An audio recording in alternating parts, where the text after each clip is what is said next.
Hello friends. So my body went through quite a challenging 24-hour bug over the weekend.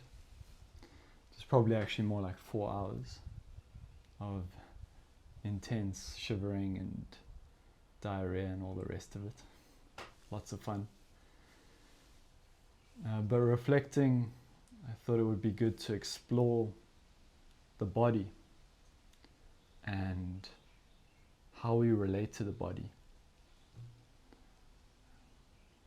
And I feel like this is especially relevant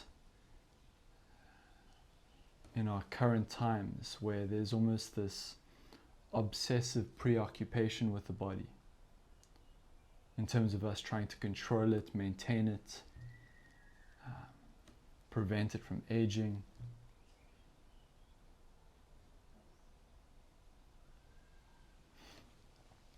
And so this question of how do we relate to it comes up for me. How do we relate to the body? But before I go into that, I just want to share some context that I think is necessary. One of the most potent and liberating initiations of this life has been the movement from being largely orientated by thinking and a kind of attentional shift to feeling and sensing and moving from there,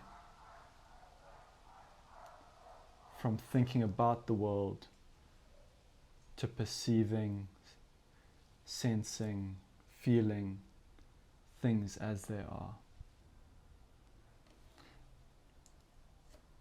The challenge or the problem is that feeling, sensing, perceiving often gets bundled or labeled as the body, not in any kind of nefarious way. But the problem is that when we do that, we move from that subjective, raw experience of feeling as the feeling is arising to an object called the body. And in a sense, in that moment, we move back into the mind. And then we try and control the body, make it feel a certain way, prevent it from negative or bad states.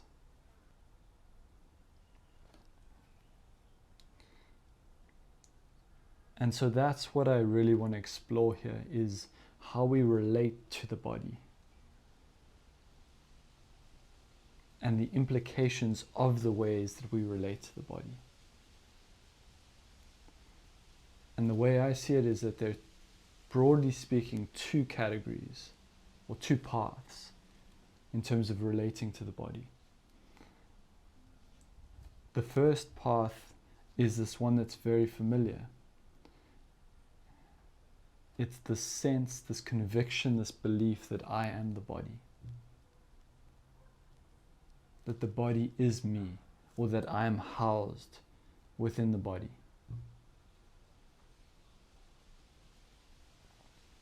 And therefore share the limitations and the destiny of the body. And the other path is that I am not the body. I'm something else, maybe not something at all.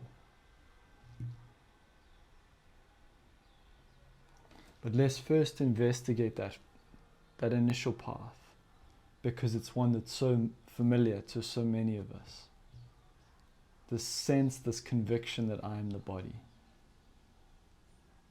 If that were true, what are the implications of that?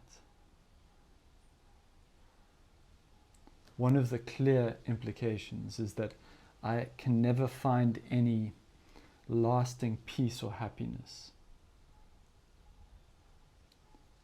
some stable foundation of joy.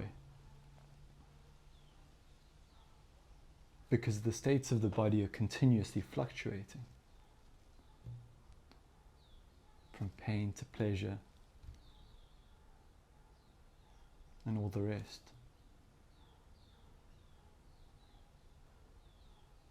So the most I can receive in that sense is fleeting moments of joy, of peace, of happiness.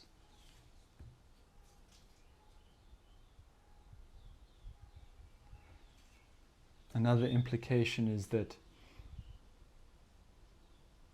I share the destiny of the body, if I am the body. And what is that destiny? Is it not for my organs to slow,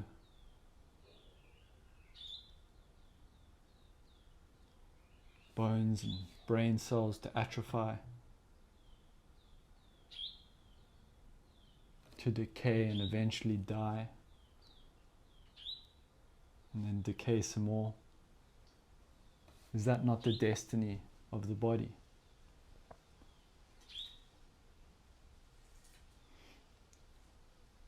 And with these two implications, we can see what the identification as the body does, right?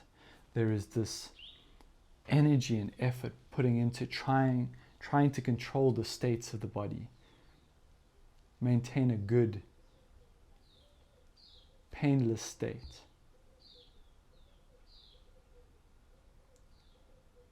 And at the same time, trying as much as we can to resist this inevitable pull towards the decay, the atrophication, the death of the body.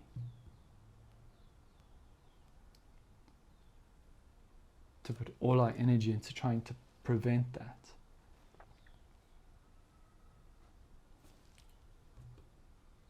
These are two major implications. If I am the body, if I identify as the body, this is where that energy flows into controlling the states and preventing the demise. And if we stop there, it would be great.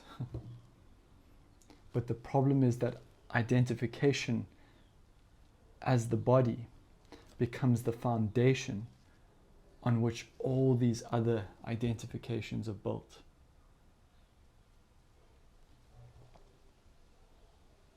In order for me to be male, to say I'm a man, as opposed to a woman, or I am white-skinned or blue-eyed, I am Christian, I am Muslim, I am Jewish, I am atheist, I'm South African or Puerto Rican, Israeli or Palestinian. All of these identifications require this founding identification as a body. They cannot exist if the seed isn't there.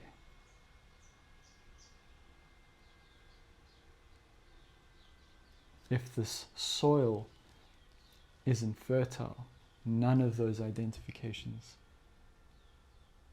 would grow.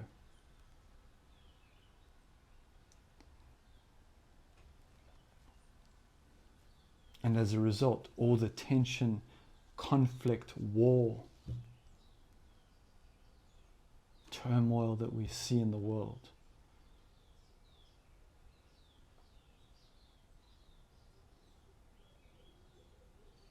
would not express because the roots don't exist. So all of that requires this founding identification as me, the body, I being a body. And so given the fact that we can never find any lasting peace or happiness because of the fluctuating states of the body, given our understanding and grip on the destiny of the body as one of decay, atrophy, demise, given the implications of the body as a foundation for further identifications and the conflict that results from that, is it worth not spending a moment investigating whether that belief is true?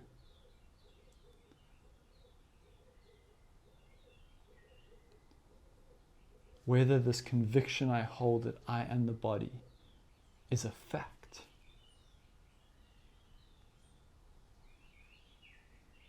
Is it not worth questioning that openly, sincerely? Not intellectually, really asking ourselves, am I the body? Could it be that, as opposed to the reality, it is just conditioning that we've been bombarded with for centuries, for millennia, not just in this lifetime, because the human mind evolves, is conditioned throughout culture, society, civilization.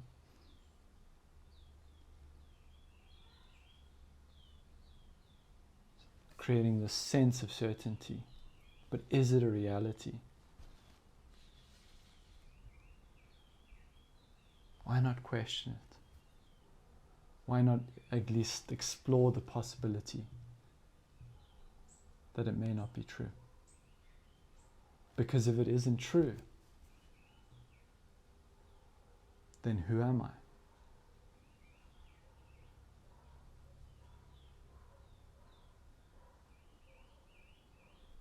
If my peace, my happiness is not dependent